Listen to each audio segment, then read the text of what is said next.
तो चलिए बुलेटिन की शुरुआत करते हैं। राहुल गांधी के समर्थन में कांग्रेस का मौन सत्याग्रह है। शहीद स्मारक पर कांग्रेस का ये मौन सत्याग्रह जारी है।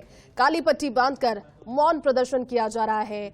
10 बजे ये प्रदर्शन शुरू हुआ था और शाम 5 बजे तक कांग्रेस का मौन सत्याग्रह चलने वाला है। तस्वीरें सीधी दिखा रहे हैं, मंच पर सभी जुड़े हुए हैं और देखिए तस्वीरें आपको दिखा रहे हैं हमारे साथ में ज्यादा विश्लेषण के साथ, और इसका असर क्या होगा इसको लेकर अपडेट भी आपको पहुंचाएंगे। लेकिन फिलहाल सुनवाते हैं कृष्णा पुनिया क्या कुछ कह रहे हैं। गांधी जी को फॉलो भी बहुत करते हैं और उसी नीति से वो इस देश की जनता को की आवाज भी उठा रहे हैं और वो हमेशा सत्य और अहिंसा के पक्ष में बोलते रहे हैं।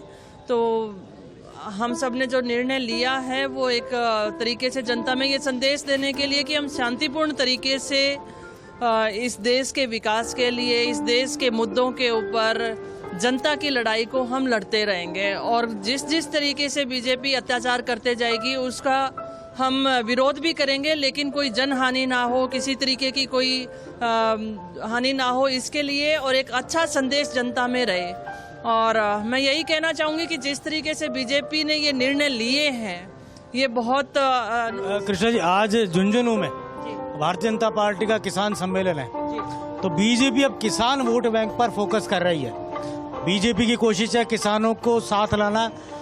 शेखावाटी से शुरुआत की है, आप खुद शेखावाटी अंचल से ही, राजगढ़ से विधायक है, तो क्या लगता है झुंझुनू से जो शुरुआत बीजेपी कर रही है क्या कामयाब हो पाएगी? नहीं हो पाएगी, कदापि नहीं हो पाएगी।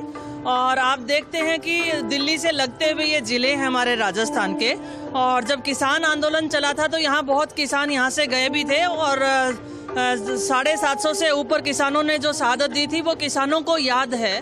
और मैं हमारे देश के किसानों से कहना भी चाहूँगी, जैसे जैसे चुनाव नज़दीक आएंगे ये आपके बीच में बहरूपिये बनकर आएंगे, शब्दों का माया जाल फैलाएंगे, लेकिन आपको ये देखना है कि किस तरीके से हमने शहादत दी है और किस तरीके से हमारे खिलाफत इन्होंने वादा खिलाफी की है और हमारा शोषण किया है। बहुत बहुत धन्यवाद।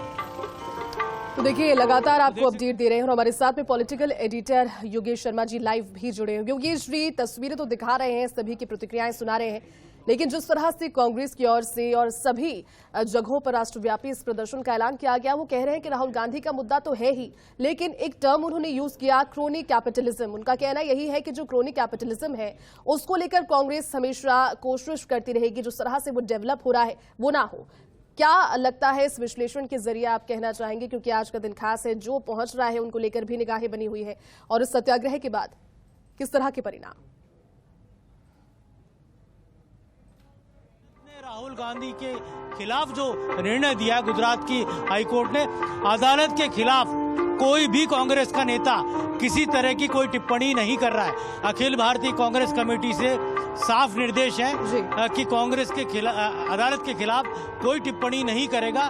तो कांग्रेस का कोई भी लीडर जुडिशरी के फैसले के खिलाफ नहीं बोल रहा, लेकिन राहुल गांधी के समर्थन में वो अपनी बात कर रहे हैं, राहुल गांधी के सपोर्ट में अपनी बात कर रहे हैं। और पूरे दिल्ली से लेकर जयपुर तक यही आवाज बुलंद की जा रही है कि राहुल गांधी ने कन्याकुमारी से कश्मीर तक जो भारत जोड़ो यात्रा निकाली थी और जो बहुत सफल रही, और सफल इसलिए कही जा सकती है कि उस यात्रा के बाद कर्नाटक में चुनाव हुए, कांग्रेस पार्टी को सफलता मिली, पूर्ण बहुमत की वहां सरकार बनी। तो इसीलिए भारतीय जनता पार्टी राहुल गांधी को टारगेट कर रही है और राहुल गांधी को परेशान कर रही है। पहले लोकसभा की सदस्यता खत्म की जाती है और अब अलग अलग तरीकों से भारतीय जनता पार्टी राहुल गांधी को कटघरे में खड़ा करने का प्रयास कर रही है। तो कांग्रेस पार्टी के नेता जुडिशरी पर हमला नहीं बोल रहे, बल्कि राहुल गांधी के सपोर्ट में अपनी बात कर रहे हैं, कांग्रेस की बात कर रहे हैं, और बीजेपी और केंद्र की जो नीतियां हैं उनके खिलाफ हमला बोल रहे हैं। तो अपने आप में एक टेक्निकल जो विषय है, इस टेक्निकल विषय को कांग्रेस टेक्निकली हैंडल कर रही है। एक तरफ कांग्रेस का हाईकमान सुप्रीम कोर्ट जा रहा है, वहां अपनी बात रखेगा महानानी के मुद्दे पर। कांग्रेस के जो टॉप जो एडवोकेट्स हैं वो वहां पर सुप्रीम कोर्ट में जिरह करते हुए नजर आएंगे, वहां पर भी उन्होंने एप्लीकेशन लगाई है। और दूसरी ओर राहुल गांधी के मुद्दे पर कांग्रेस पार्टी के कार्यकर्ता जमीन पर उतरकर जनता के बीच जाकर राहुल गांधी के पक्ष की और समर्थन की बात करेंगे तो अपने आप में कहा जा सकता है कि पूरे देशव्यापी जो एक वातावरण बन रहा है उसमें यह जताने की कोशिश है कि राहुल गांधी के साथ जो कुछ हो रहा है वो ठीक नहीं हो रहा, वो अन्यायपूर्ण है और राहुल गांधी के साथ जस्टिस होना चाहिए। पूरा कांग्रेस का कार्यकर्ता जनता के बीच जाकर यही बात बुलंद करता हुआ नजर आ रहा है। राजस्थान विशेष राज्य है, विशेष इसलिए यहाँ कांग्रेस की सरकार है, यहाँ चुनाव होने हैं 2023 में ही राजस्थान में विधानसभा के चुनाव है। तो एक तरह से राजस्थान में राहुल गांधी के नाम पर कांग्रेस एक सिंपैथी, एक सहानुभूति जो अर्जित करना चाह रही है इस पूरे कार्यक्रमों के जरिए,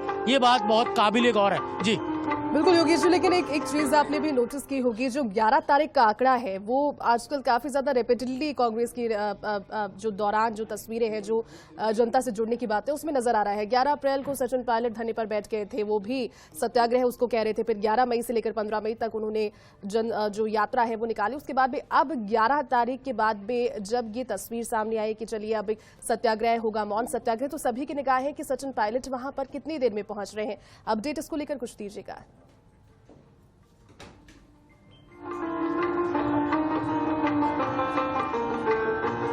और हम सुरेंद्र को कहेंगे एक बार वापस तस्वीरें दिखाएं अंदर की, एक बार सुरेंद्र को कहेंगे वापस एक बार तस्वीरें दिखाएं अंदर, किस तरह से मौन धारण कर कांग्रेस के तमाम